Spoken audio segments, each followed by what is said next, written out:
Bismillahirrahmanirrahim. Assalamualaikum warahmatullahi wabarakatuh.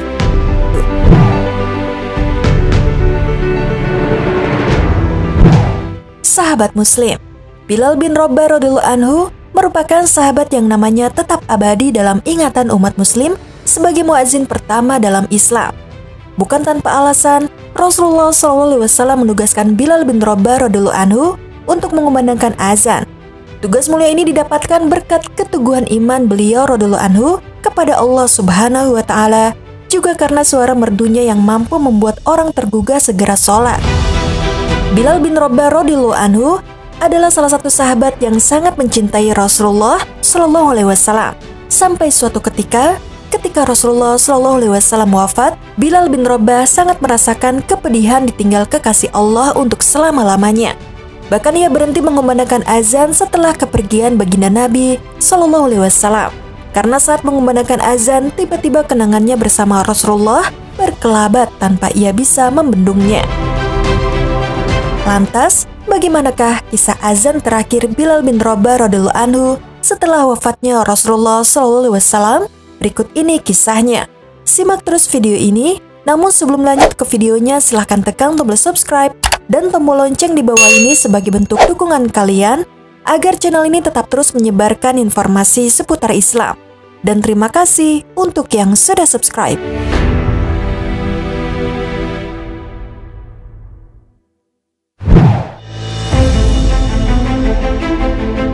Sahabat Muslim, Bilal bin Rabah al-Habsyi radhiyallahu anhu adalah seorang sahabat yang mulia. Beliau radhiyallahu anhu seorang budak yang sangat terkenal dalam sejarah Islam karena kisahnya yang sangat menarik mempertahankan akidah Islam. Sebuah kisah yang tidak akan pernah membosankan, walaupun terus diulang-ulang sepanjang zaman. Kisah perjuangannya dalam mempertahankan imannya sangat menyayat hati kita semua. Beliau radhiyallahu anhu harus rela menerima siksaan demi siksaan dari sang majikan agar ia mau meninggalkan agama Islam yang sudah diyakininya. Namun, ia juga sebagaimana kaum muslimin yang lemah lainnya, tetap sabar menghadapi ujian di jalan Allah itu dengan kesabaran yang jarang sanggup ditunjukkan oleh siapapun. Awal mula kumandang azan memiliki kisah tersendiri yang akan membuat hati orang beriman tersentuh tatkala mengetahuinya. Berikut penuturan Ibnu Ishaq. Setelah Rasulullah hijrah ke Madinah, Rasulullah SAW mendapatkan ketenangan sewaktu tinggal di Madinah. Saudara-saudara seiman beliau, baik dari kalangan muhajirin maupun ansor, juga hidup rukun. Hukum-hukum Allah pun ditegakkan secara adil dan perkara-perkara yang halal dan haram diindahkan seiring dengan penerapan syariatnya, sehingga kedudukan Islam menjadi stabil.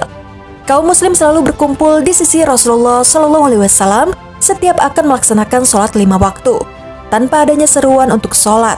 Lalu diusulkan kepada beliau agar menjadikan trompet seperti trompet orang Yahudi sebagai penyuruh sholat. Tetapi karena tidak menyukainya, beliau meminta dibawakan lonceng yang akan dibunyikan pada waktu-waktu sholat.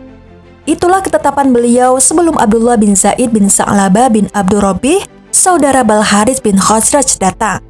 Abdullah menceritakan mimpi perihal cara menyerukan sholat. "Wahai Rasulullah, semalam aku melihat seorang laki-laki yang mengenakan 2 baju berwarna hijau lewat sambil membawa lonceng. Aku bertanya, 'Hamba Allah, apakah kamu hendak menjual lonceng itu?' Dia balik bertanya, 'Apa yang akan kamu perbuat dengan lonceng ini?' Aku menjawab, 'Akan kami gunakan sebagai penyuruh sholat.'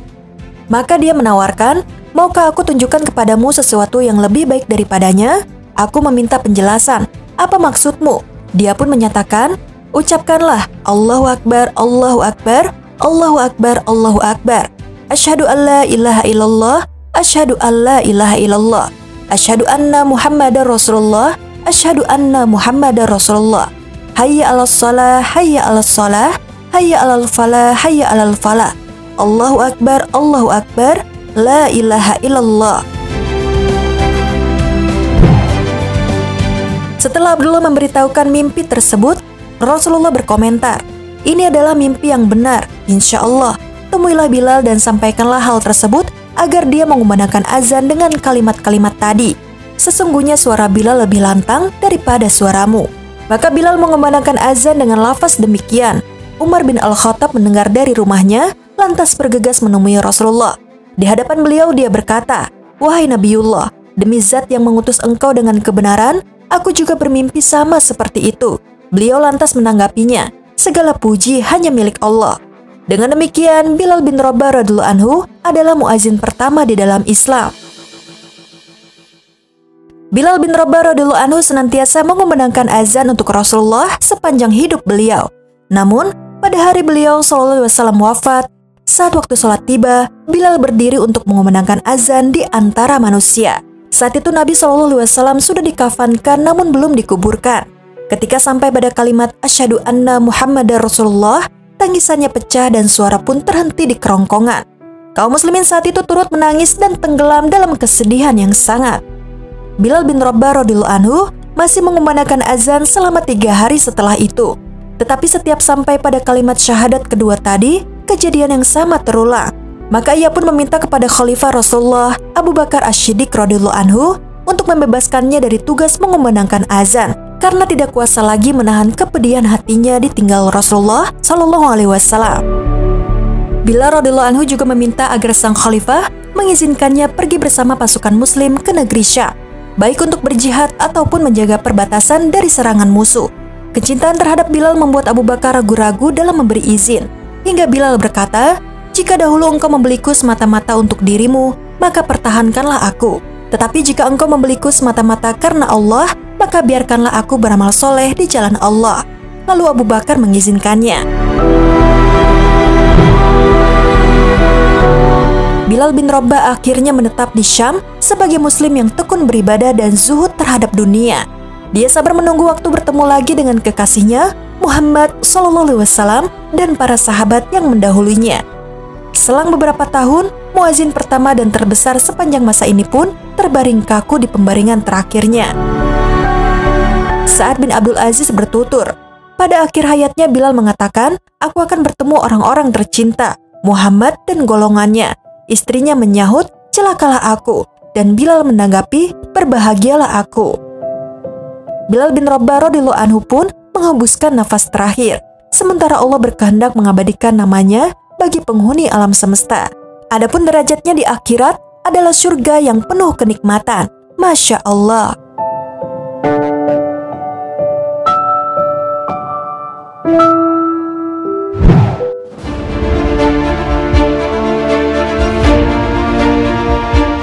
Sahabat muslim, demikianlah kisah azan terakhir sang muazin Rasulullah SAW, yaitu Bilal bin Rabah radhiyallahu anhu.